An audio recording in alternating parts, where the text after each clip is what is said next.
Assalamu alaikum, peace be upon you.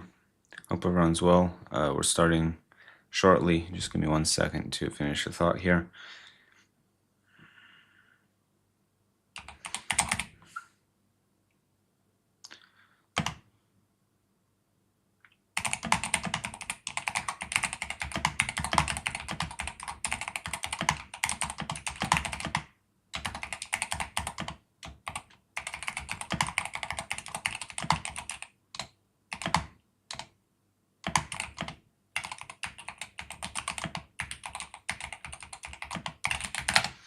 Okay, so today, inshallah, is our next Qur'an study, kind of continuing on the verses where we left off. We'd come to kind of a bit of a transition point in the surah where it's kind of the introduction of the surah, where it talks about the party who's guided.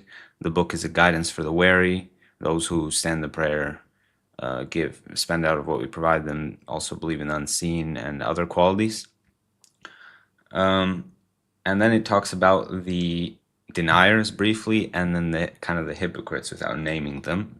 Of the people are those who say we believe in God in the last day, and they're not believers.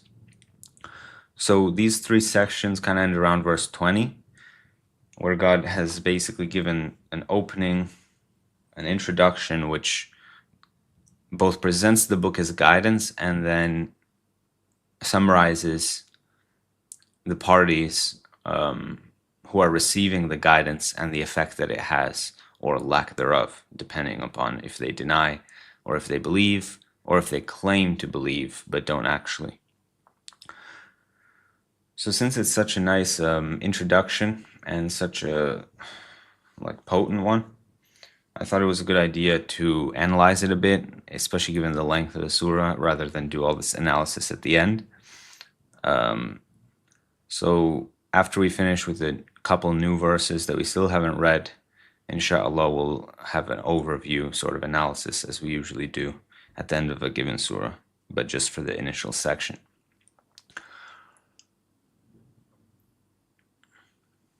So let me share the screen.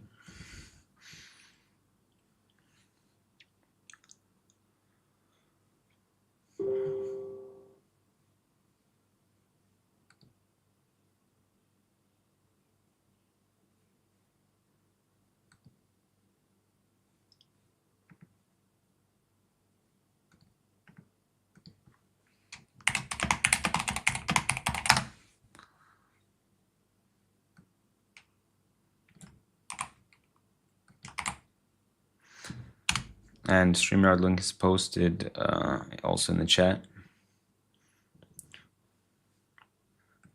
for anyone who wants to join the stage.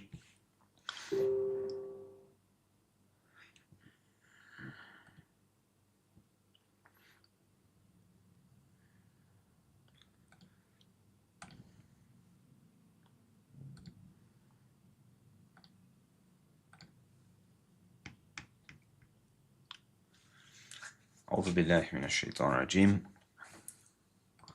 بسم الله الرحمن الرحيم الحمد لله رب العالمين الرحمن الرحيم مالك يوم الدين إياك نعبد وإياك نستعين اهدنا الصراط المستقيم صراط الذين أنعمت عليهم غير المغضوب عليهم ولا الضالين. So, أعوذ بالله من الشيطان الرجيم.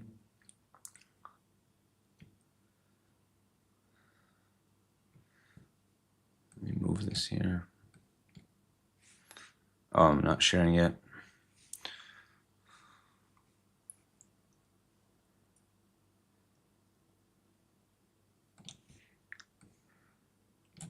Oof.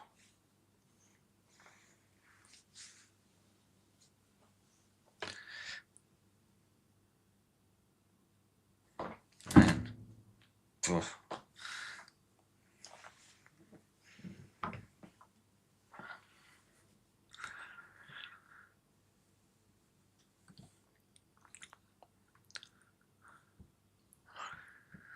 All right.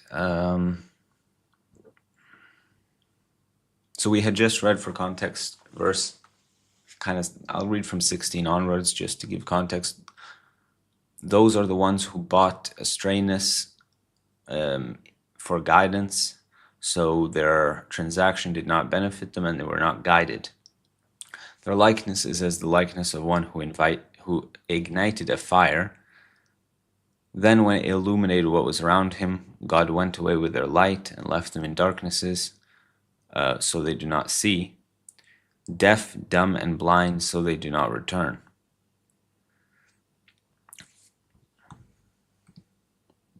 So it had this example discussing how, especially with hypocrisy, it's almost like a moment of light, a moment of clarity on account of at least accepting faith, which is followed by being left in darknesses, which almost makes it worse as never having had light in the first place. It's a very depressing feeling, having had light briefly and then being left in the dark. Now we continue with another example, 19 and 20 here. أعوذ بالله من الشيطان الرجيم أو كصيب من السماء فيه ظلمات ورعد وبرق يجعلون أصابعهم في آذانهم من الصواعق حذر الموت والله محيط بالكافرين يكاد البرق يخطف أبصارهم كلما أضاء لهم مشوا فيه وإذا أظلم عليهم قاموا ولو شاء الله لذهب بسماعهم وأبصارهم إن الله على كل شيء قدير. Or as a downpour from the sky, in it are darknesses and thunder and lightning. They make their fingers in their ears from the thunderbolts in caution of death, or fear of death basically, and God is encompassing of the deniers. Almost the lightning snatches their sights. Every time it illuminated for them, they walked in it, and whereupon it darkened upon them, they stood. And if God willed, surely He would have gone away with their hearing and their sights. Indeed, God is over all things decreeing. And as usual, we'll have a second to reflect.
So for me, this example has several...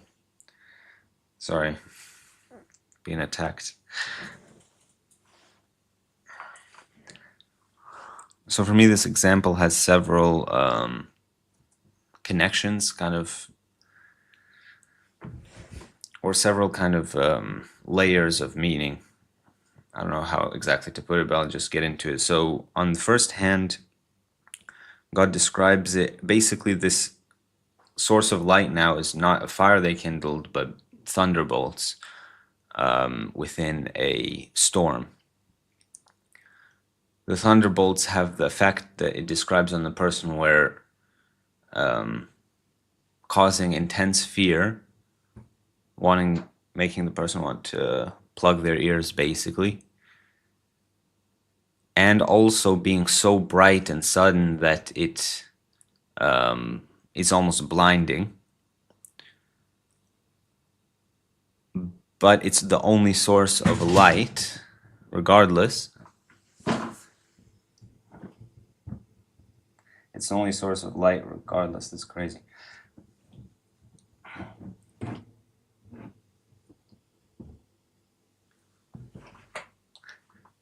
Alaikum salam. Okay, I think.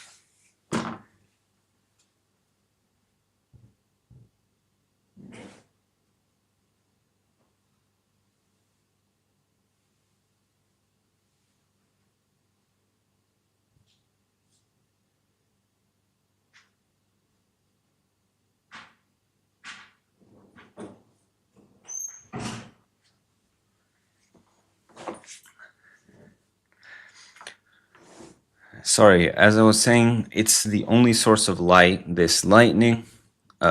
So only when the lightning strikes can they walk, and when pitch black.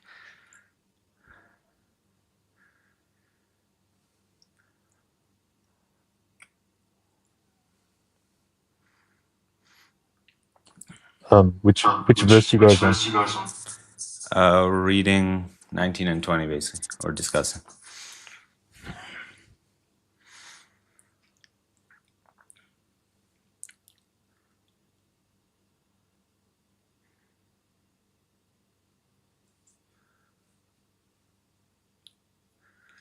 Yeah, Brother Mahdi mentions thunderclap as well. Probably better actually. Sawa'iq, I think.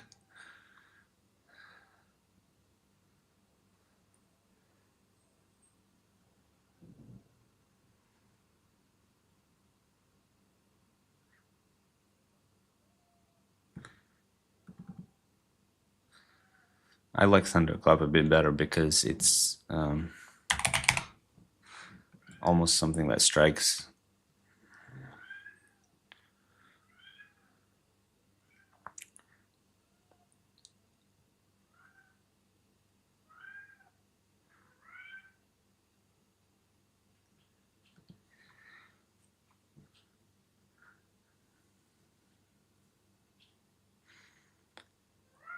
So I think the metaphor reflects kind of how they're receiving the guidance, its power, and also their resistance to it in how they're plugging their ears, sort of.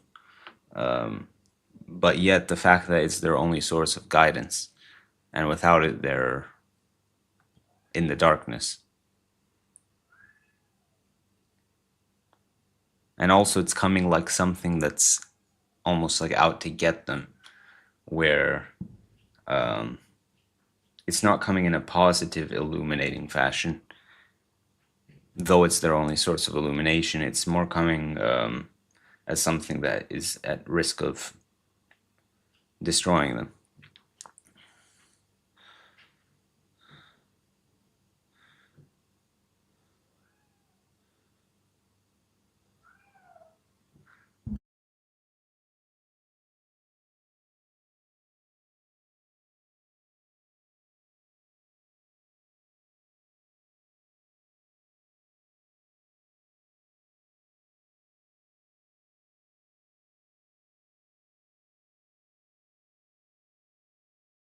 So, other thoughts related to the passage?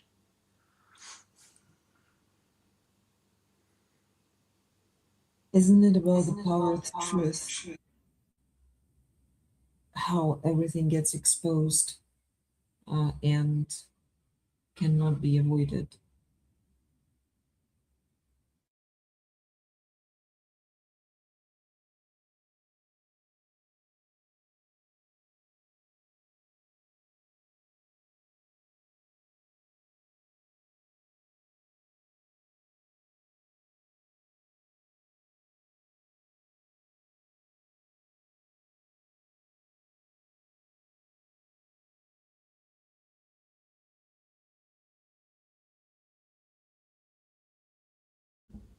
Right, along with how, despite their resistance, it's their only source of light. And if it's absent, then they're in the dark. But when it comes, they also don't seem to like it. Uh,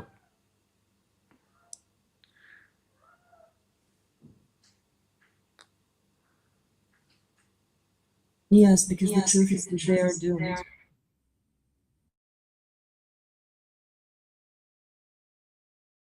Yeah, and this example is powerful because as well because it implies that they're in the darkness, you know?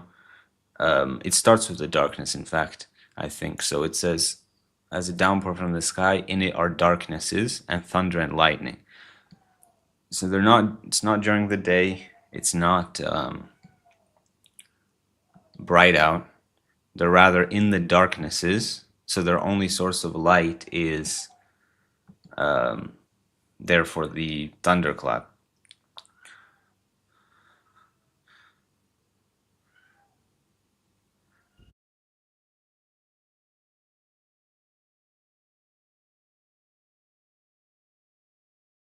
In other words, they are in darkness. Therefore, this is how they experience guidance.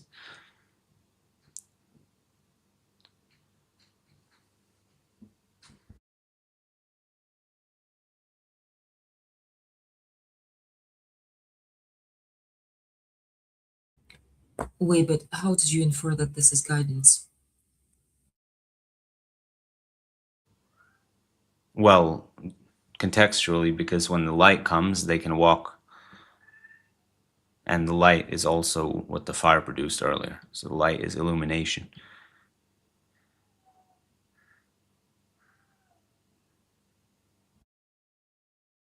They are not following the guidance, so that doesn't apply contextually. Say again? They are not following the guidance.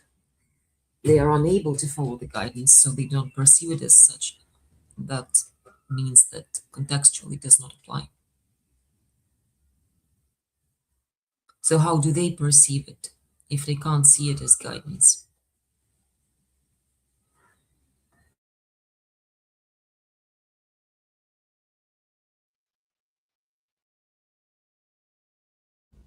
How do they perceive what exactly? Well, you said it's guidance. I said it's the truth. They can't see it as guidance. That's what I'm saying.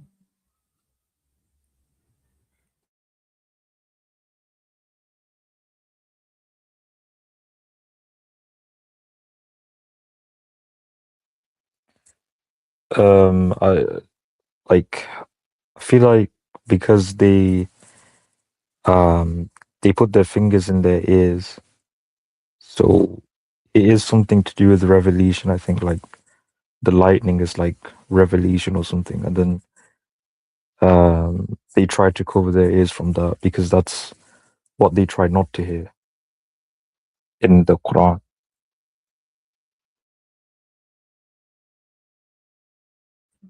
Exposition, elimination, and something similar of a reaction to what the people of Noah had.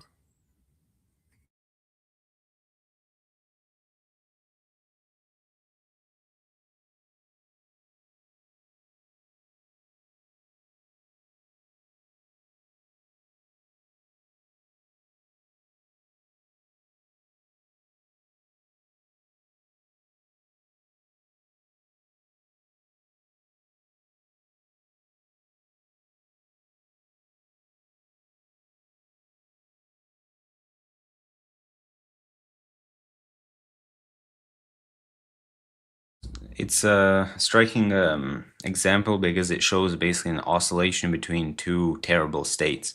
The state of having no guidance and just standing still, basically, in the dark, or the state of having guidance that's uncomfortable to you because you are in this darkened state and you're closing your ears to it and etc. I just replace it with knowing the truth and realizing how bad for them it is. Knowing the truth and wandering in the dark without being ignorant. Um, just like knowledge, just like truth refers to God, and knowledge of the truth refers to monotheism, of knowledge of God, and ignorance refers to this sort of darkness, being unable to perceive. So they oscillate between the truth that hurts and ignorance that leads them to nowhere, that um,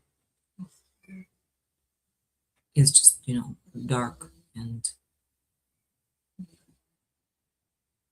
they feel lost there.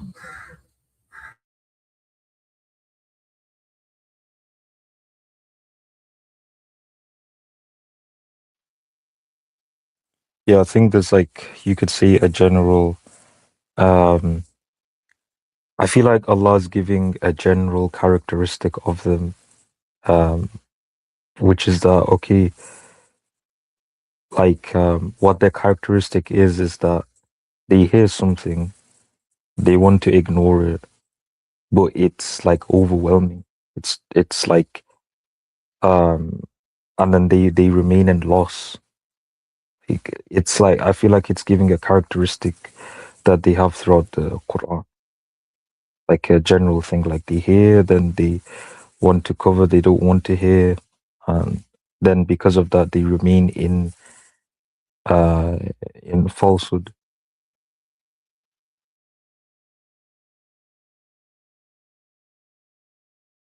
We looked at first example in verse 17 last time and talked about how it refers to them wanting to associate themselves with God, um, thus acknowledging that God is a higher power. That is the fire. So that's the reality, that's the truth. But that truth only makes things worse for them because of how they misuse it.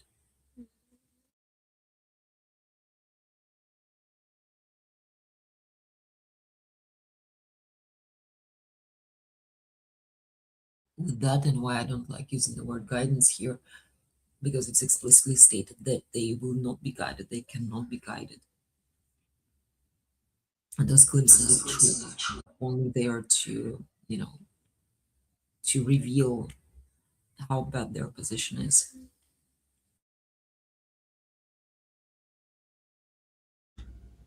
Yeah, it does say they bought astrayness in exchange for guidance.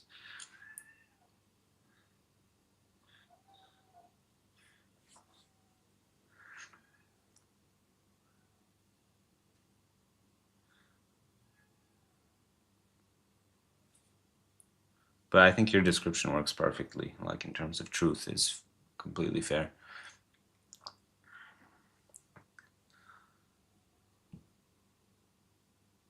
There's also an expression like blinding truth or blinding light in the sense of truth. Yeah. Doesn't God also say somewhere, um,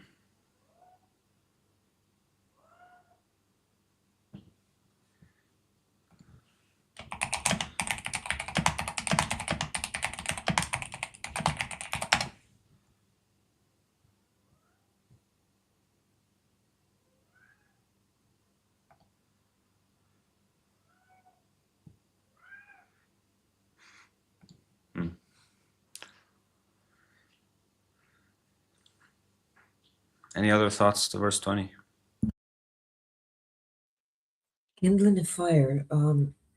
Think of the fire in the bush which Musa the prophet saw, and then there is that Hebrew expression, the fire of Torah, the fire of illumination, the fire of knowledge, thus, or the fire of revelation.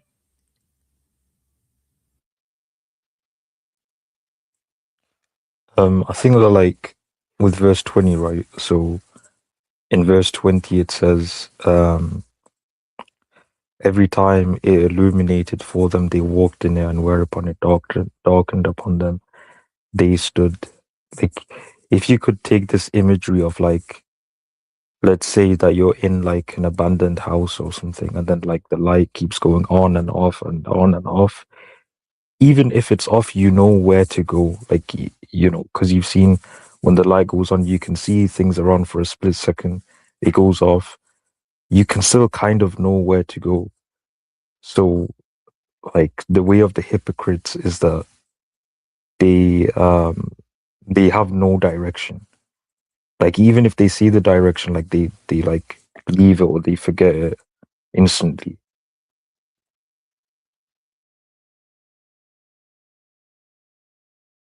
Yeah, and kind of like they also don't have a recognition of where their guidance is coming from, because notice the disconnect between the fact that the lightning is the only thing that's allowing them to walk, yet they seem resistant to the lightning, putting their fingers in their ears.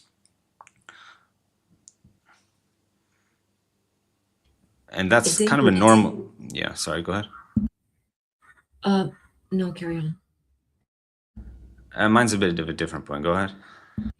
Okay, so there's daily example. Haven't you seen those people who they seem to be so sure of what they are doing, and then suddenly they are feeling lost,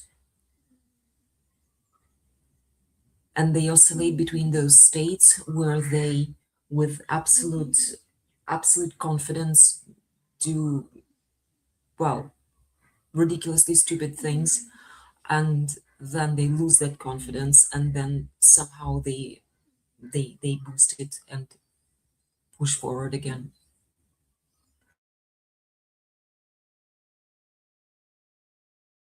Hmm. It's I think it's also kind of like losing faith from time to time. Like these people, they have faith and then they like lose it, like because of a doubt, and then even with that doubt, they don't remember the light. Like they just stand still, like and then they just wait for the light to come back. So they're in this like uh polar, like this polarized kind of thing, like from one end to the other, in like a day, or like that's just how they are.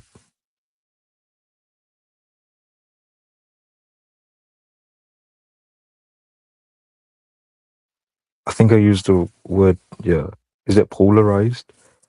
Like when you like you're one thing and then you're the complete opposite, like a magnet, a polar magnet, I think. Yeah. Kind of, or oscillating. That's the word.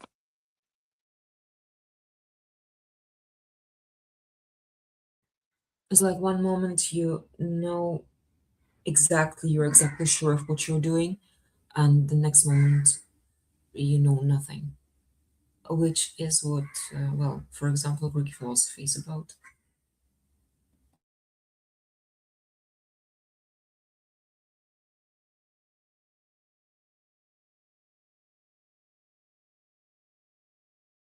And there's also the last section, which we didn't mention much about. If God had willed, surely he could have taken their hearing and their sight. Indeed, God is over all things, decreeing.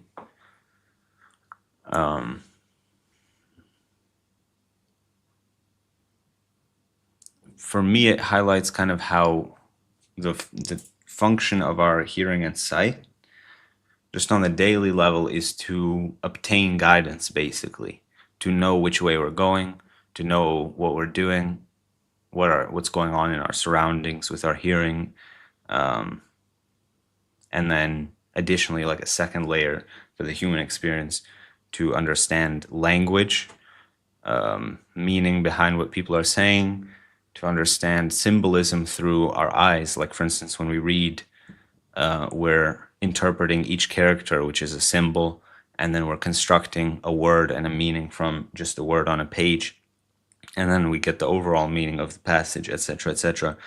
So actually, we have the base level of what our senses are doing, just giving us basic guidance to understand our surroundings and where to go and what have you. Then we have a few additional levels that are in the human experience, which are symbolic, which are actually the really impressive ones, so to speak, that allow complex society and all sorts of favors that God has built generationally amongst us. But then there's the other level, which is the one that I think God is implying here, which is to use this symbolic mind and to use our senses to their full effect, which is to understand the true base of guidance, which is the deepest of questions of like, where are we? Why are we here? Where are we going? What's our purpose? What's the meaning behind the creation around us? What's the meaning behind how God has designed things, how things are around us, to be general? This is the actual function of the senses in terms of their highest symbolic utilization.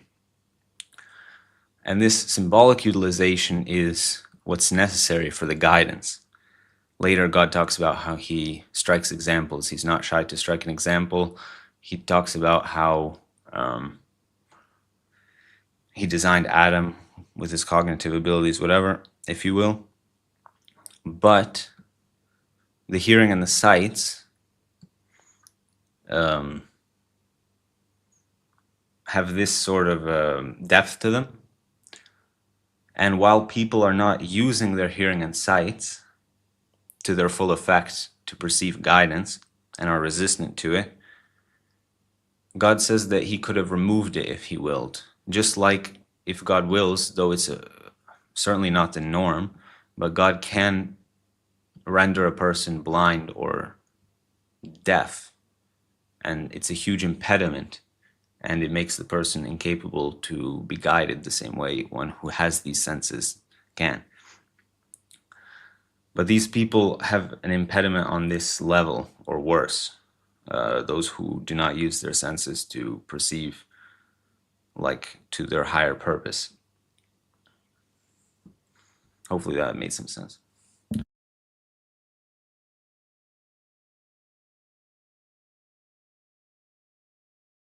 Yes, and also they get a glimpse of how powerless they actually are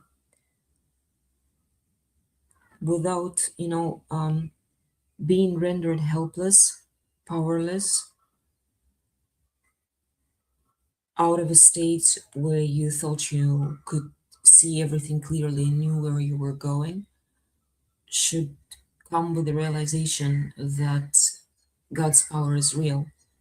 And here God talks about how he is encompassing over the disbelievers, or over by means of, and that he knows, he's knowing of all things, he's knowing of, so whatever he does to them has an underlying wisdom.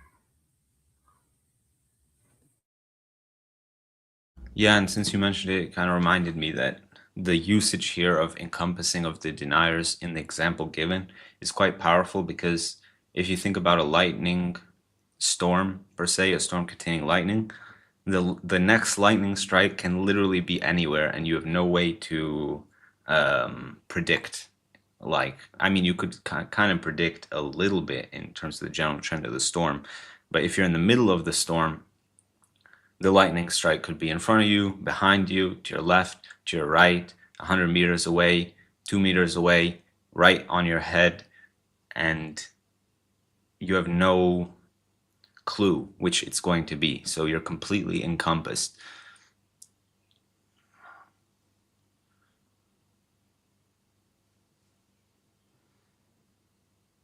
Still, those people can't draw conclusions about God doing that to them. I wonder what they attribute it to. Natural forces?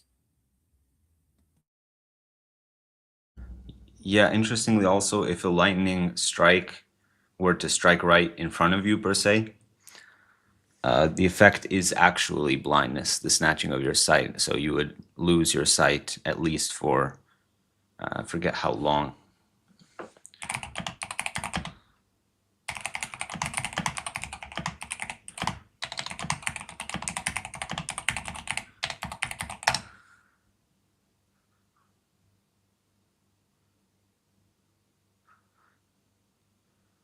Depending on the flash brightness and such and conditions, basically it could alternate between a few seconds of blindness, which I believe is experienced as total like white blindness, or several minutes, but the strike can also cause physical trauma such as optic nerve damage.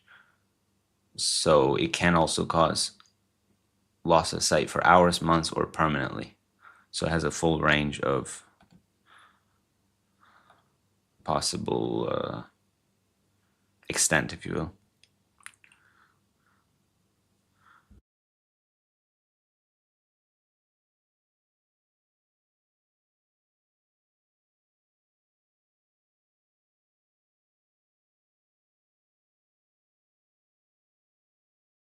Yeah, so the immediate strike is experienced as a whiteout blindness. Now, how do we approach this parable? How would you say it fits into the verses before and after?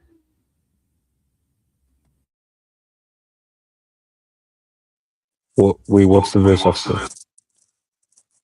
O people, serve your Lord who created you and those before you, that you may be aware.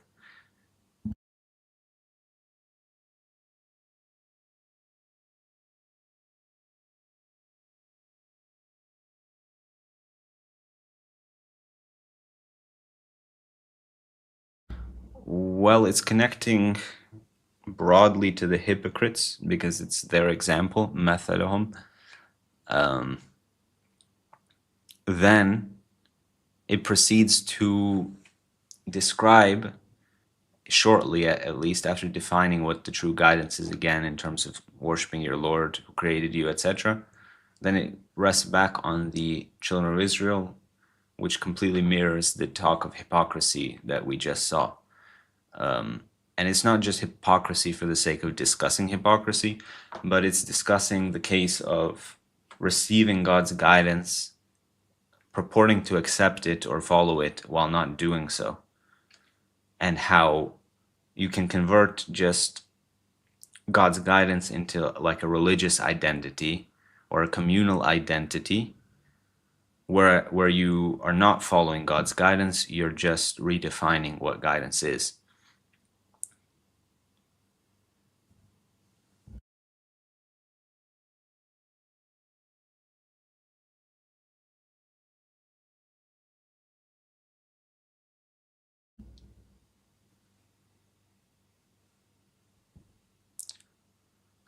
So I did want to do some analysis. Maybe we can transition there for this first section, 1 through 20. Since the surah is so long, like I don't want to do all the analysis at the end. Like it'll be impossible to give each verse its sort of its due diligence. So I figured it's a good time for the introduction to do the 20 verses as like a section by section analysis. I'd like to get some more detailed um, understanding perhaps of this parable. Mm.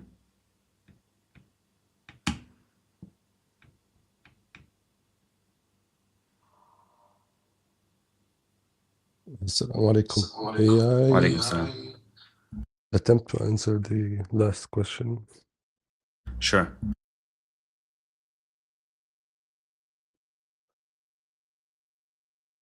ألف لام ميم ذلك الكتاب لا ريب فيه هدى للمتقين, and then Allah states the qualities of the muttaqin and that they are the winners, and then in about 2 pages God tells us about how bad other categories are. So is it telling people, having shown them how bad of a position not being a muttaqi is, the way that they may attain taqwa, which is a'budu.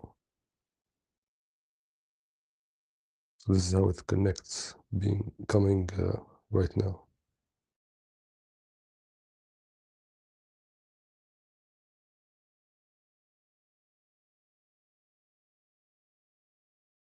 You mean serve in order to get guided? Because if you don't serve, like the acknowledgement of God's powers is not enough.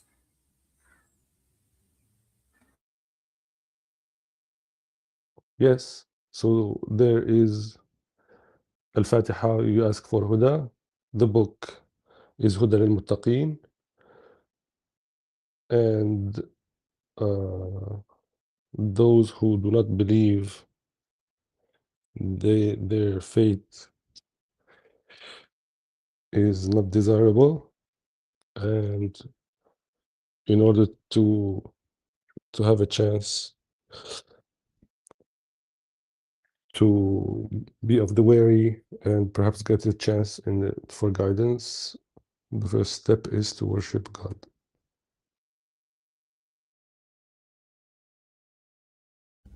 Mashallah.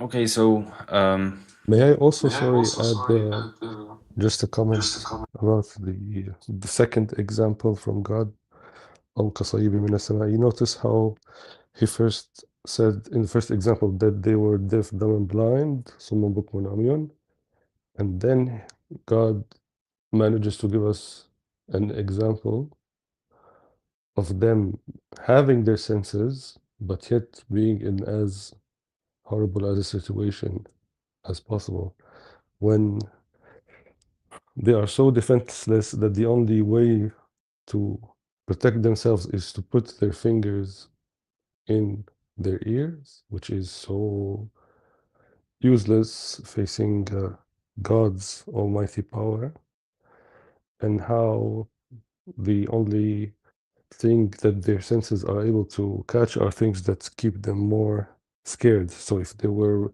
actually deaf, dumb, and blind in this situation, they might have been even in a better position than they are. So it's even worse with their senses. subhanAllah.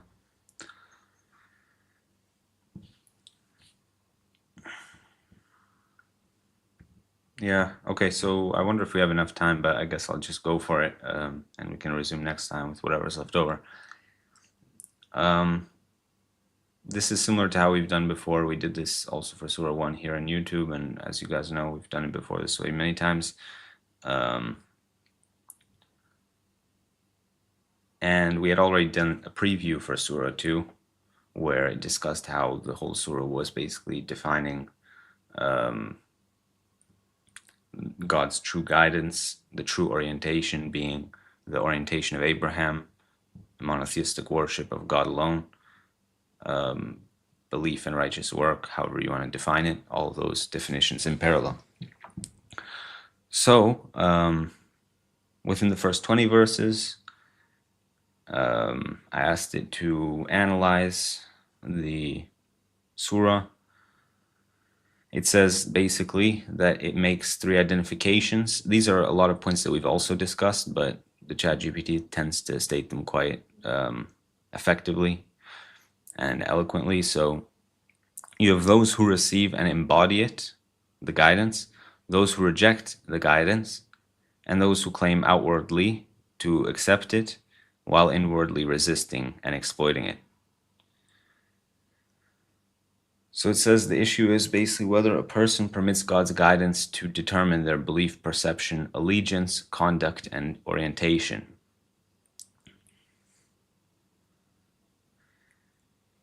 So obviously the book introduces itself as the book in which there is no doubt a guidance for the wary.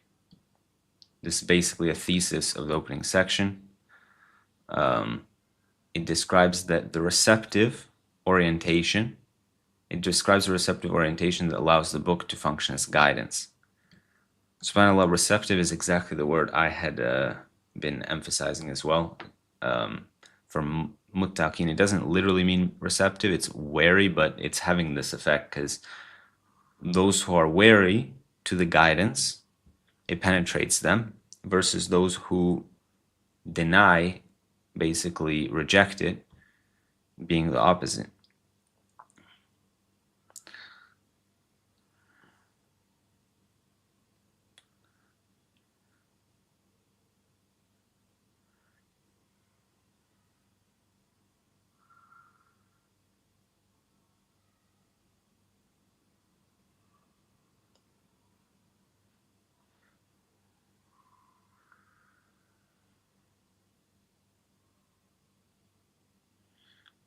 So it says that the book does not say it merely contains guidance. The book itself is called guidance for the wary.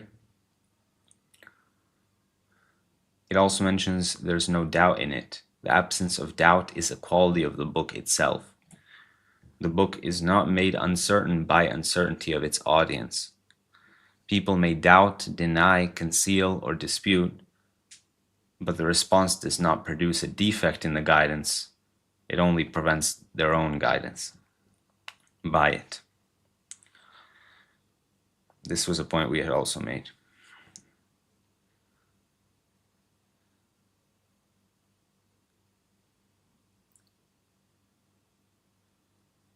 So basically the wary, it says, are those who receive the guidance because they already possess the posture of taking God seriously, His authority, warning, judgment, and limits.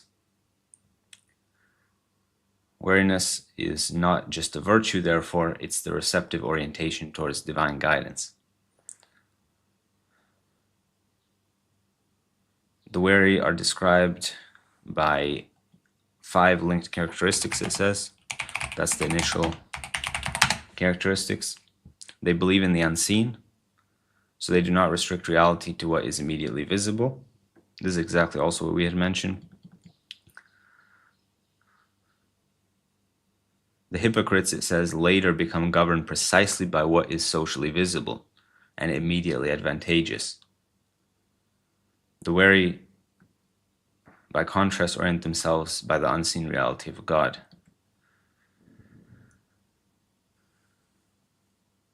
They uphold prayer as the first practical sign of receiving guidance and establishment of direct service to God. They spend of what we've provided them. It's identified, God's provisions are identified as God's, not ours. Thus, they release it rather than treating it as self-generated or owned.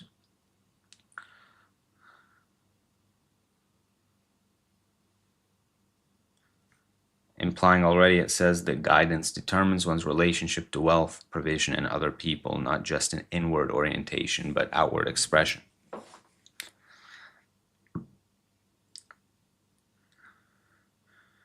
They believe in one divine continuum of guidance. They do not just accept revelation only when it conforms to their identity, faction, or desire. This is the verse, they believe in what was sent down to you and what was sent down before you. So they believe regardless of the faction or identity or whatever factor, they recognize what God brought down now and previously, which anticipates later arguments against dividing messengers and turning Abraham, Moses, Jesus, or Muhammad into competing sectarian possessions.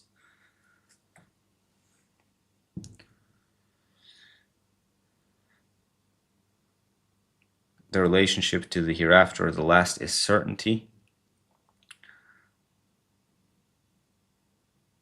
which makes this basically the destination. This is what we had called it, for instance, in guidance. You cannot be guided if you don't know your destination. This makes all of their stuff rational and contextual. So prayer, spending, and everything has a rational basis.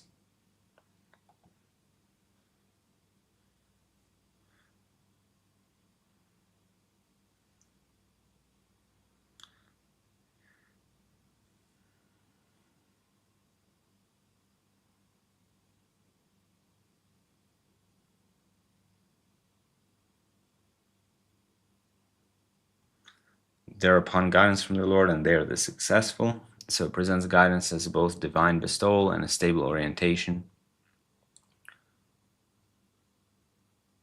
upon guidance from their Lord.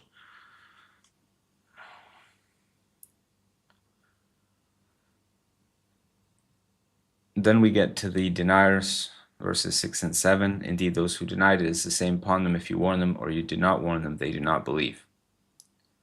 Unlike the wary, basically, who are receptive and therefore receive the warning, these people are in a settled condition of denial. The issue, once again, is not that the book or the message or the guidance lacks clarity. It's rather that the group, it just does not penetrate that group because they are in a state of denial. They cannot be receptive while being denying. Those are opposites.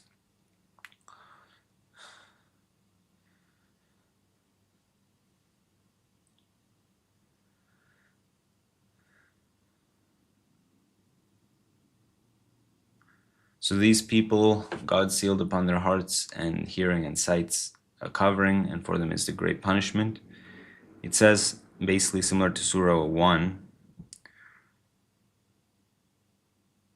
they remain under God's rule without being under His guidance. They simply just reject God's guidance, but they cannot reject God's rule.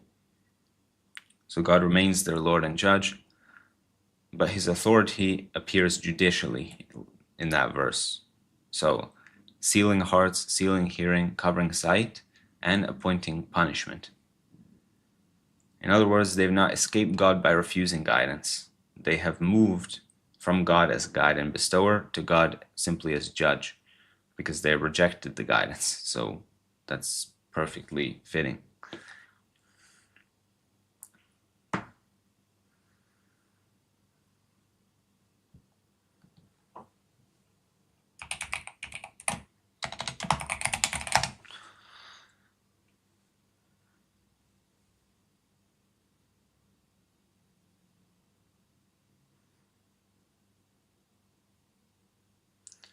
Then we have the hypocrisy section, kind of 8 towards 16, roughly.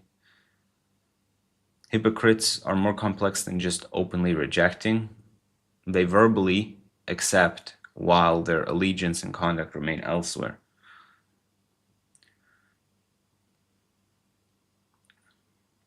So it says God repeatedly contrasts their statements or their claimed orientation by their actual orientation. So they say, we believe in God in the last day, but they're not believers. They say they believe, but God says they don't. Then they seek to deceive God and those who believed,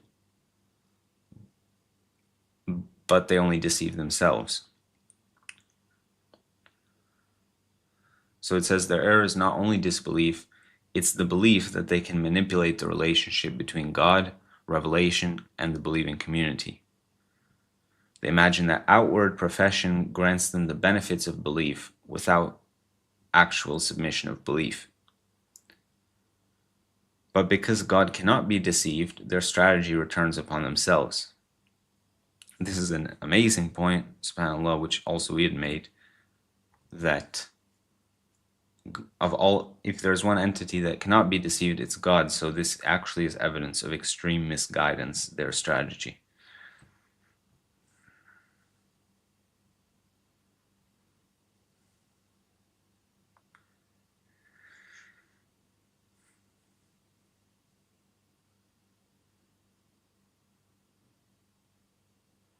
Rather than benefiting them, they're kind of disconnect between what they say they do and their actual lack of faith in their hearts is described as a disease, which God increases that disease rather than increasing them in whatever they wanted, the worldly life and this and that. Rather, God increases their disconnect.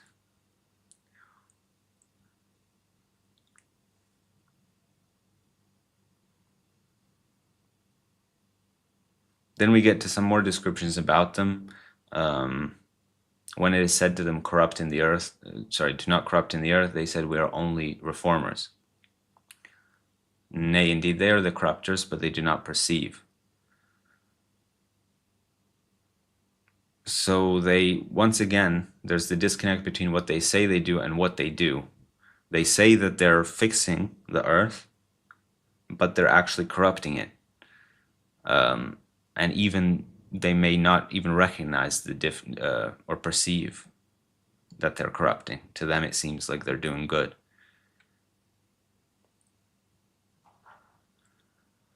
So hypocrisy, it says, corrupts not only the conduct, but also their judgment. They lose the ability to name their own actions truthfully. That's really amazing and a nice connection, because they deceive themselves, so they literally start buying their own lies.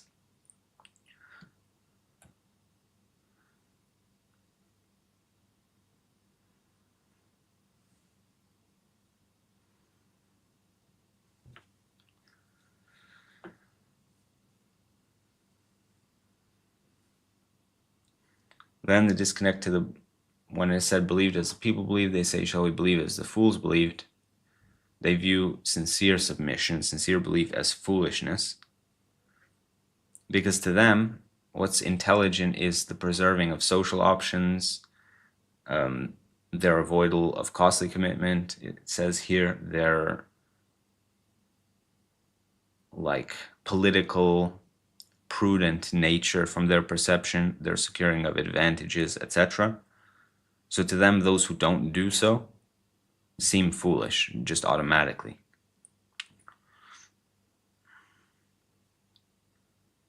So the hypocrites, it says, orient themselves by immediate advantage. Therefore, whatever appears intelligent within the closer life is exposed as foolish under the reality of the hereafter. This is basically lack of judgment on account of not recognizing the destination.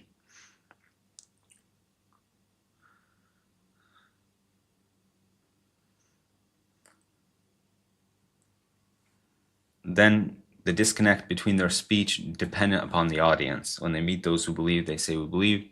When they're alone with their devils, they say we're with you, we're only mocking. So a disconnect between is again aspect of hypocrisy, and they maintain two incompatible directions, an outwardly one and an inwardly one. But their true one is the inward one. And God calls their outward one a mockery, and they themselves identify it as a mockery.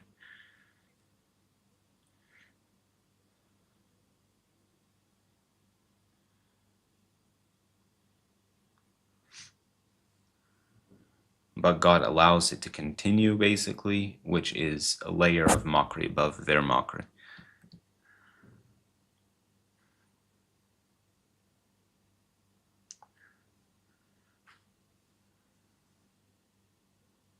Then there said, he leaves them in their transgression wandering blindly, which he makes a very good point that this is the opposite of guided travel, guided motion.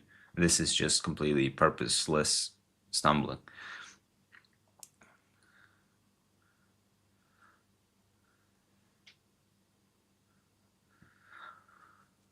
So those are the ones who purchased straying for guidance. Their trade did not benefit them, and they were not guided. This is the obviously very powerful verse of the exchange of guidance in exchange for astrayness. They treated belief as if it was a market transaction, and they basically sold it in order to gain, but all they gain is the absence of guidance.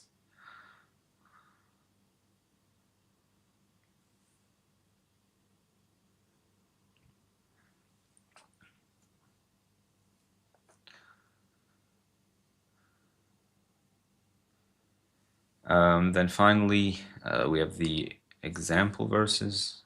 Well, two examples. The extinguished fire, we had just discussed these recently, obviously.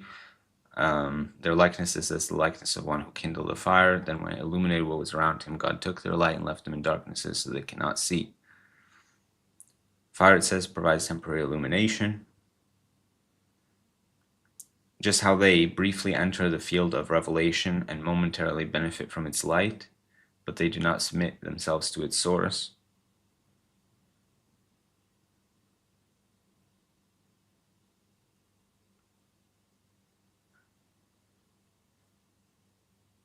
The distinction, it says, between the fire and their light is significant, because God says, like, their example is like one who kindled a fire, then God took their light. So they can approach, it says, an outward source, such as the fire, but God controls whether light remains for them.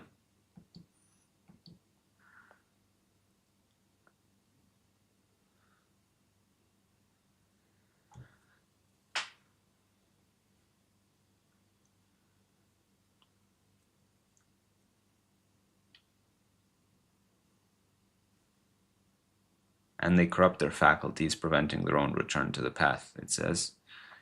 Finally, the storm example I just mentioned today. Just how revelation descends from above like rain, and also the thunderclaps. But to those unwilling to submit, the same descent is experienced primarily as danger, thunder, lightning, and fear of death. They place their fingers in their ears against the thunderclaps in dread of death. But the gesture is futile, obviously, and God is encompassing of the deniers. Basically, to say they cannot protect themselves from God's judgment by refusing to hear his warning. And also, it doesn't make the point, but you can make the point they have no alternative source of guidance anyway, and they have nowhere to run from God.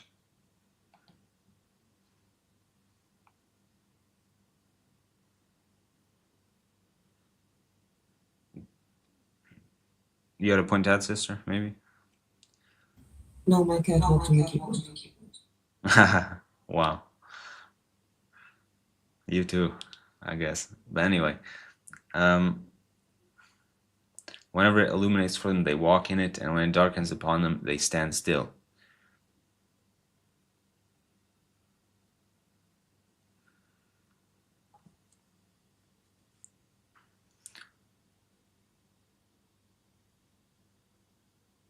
That's a good Well, connection.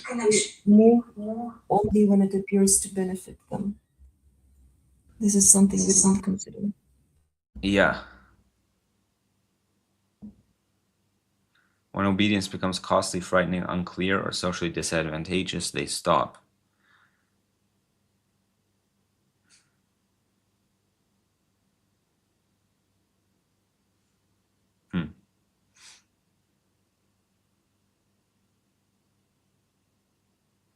The wary, it says, move because God guides. The hypocrites move only when lightning gives them a momentary advantage.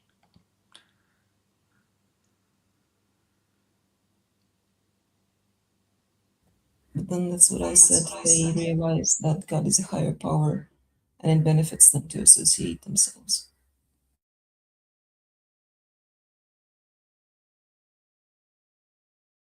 Also, to summarize again, it says, when the path is illuminated according to their interests, they walk.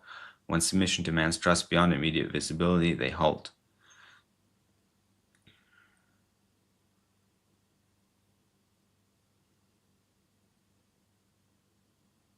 The faculties they misuse remain entirely under God's authority.